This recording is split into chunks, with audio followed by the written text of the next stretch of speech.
Welcome back to our program, We Connect, continuing that discussion that we're having here with Senator Chris Evans from Australia.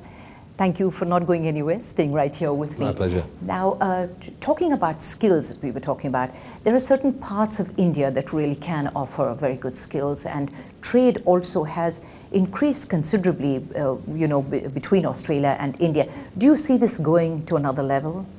Look, I do, and I think obviously you've got a huge demand for skills training in this country. I think the government hopes to train about 500 million people in the next 10 years. We have a lot of people in our country, the numbers are enormous. Yes. But like us, there's a huge demand for higher skill levels. We're looking to upskill in Australia because we're a global world now, and international companies require high levels of qualifications for quality assurance.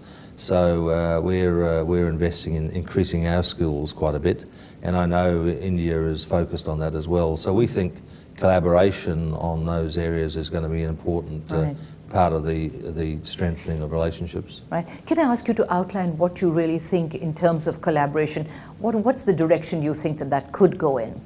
Well, I think there's a lot of focus on accreditation, recognition of skills, and the qualifications framework.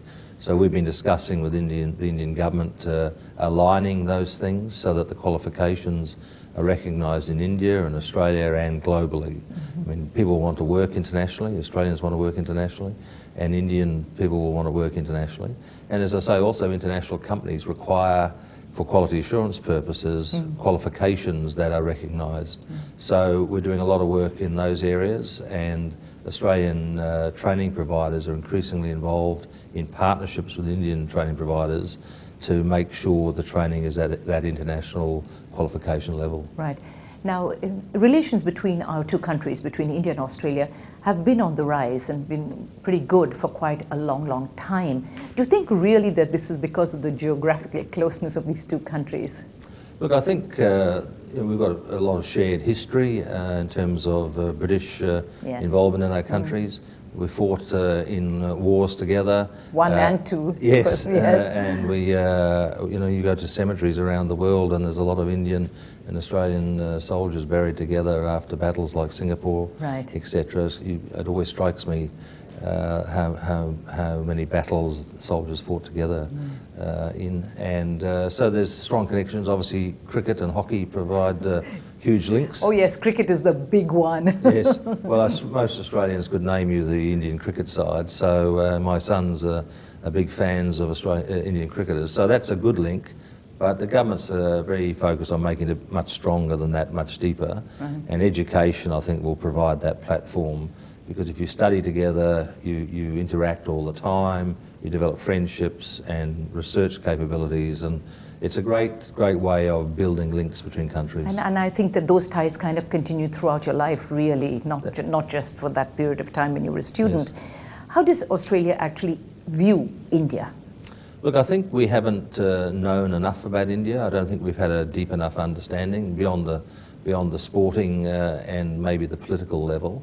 And so I think that deeper engagement is really important. We made that commitment with the Indian government in 2008 to really lift those relations.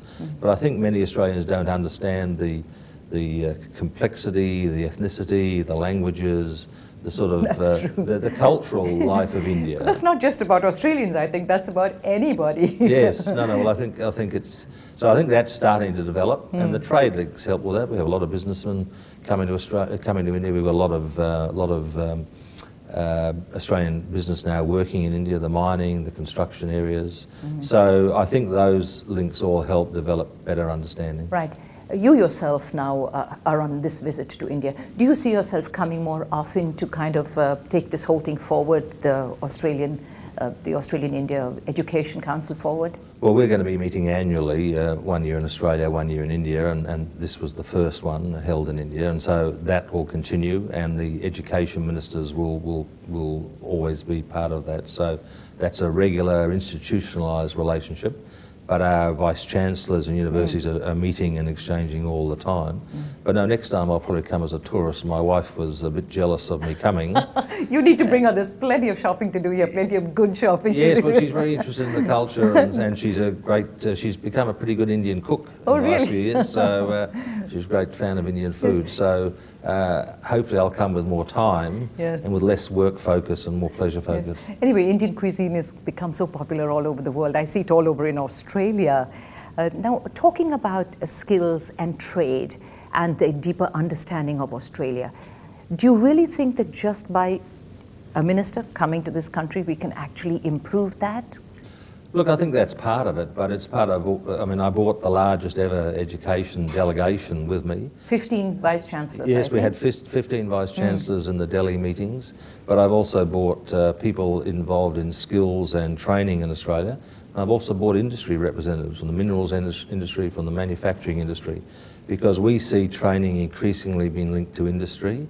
And I think one of the ways we can leave a better cooperation is off Indian industries working in Australia and Australian industries working in India, and we already see that with Indian IT skills being transferred in Australia.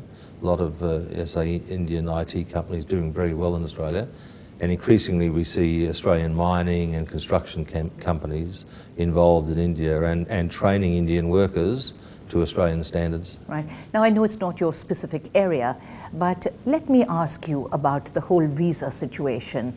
You know, getting a visa for Australia or an Australian getting a visa for India. Is there a way that this can actually be made simpler, easier to get, you know, with not as much, you know, difficulties as presently exist? Well, we're certainly reviewing the visa regulations at the moment, certainly to try and make sure it's as easy as possible, particularly for tertiary education students, to get visas quickly and to be able to attend Australian universities, trying to overcome some of the delays and some of the hurdles that have been there.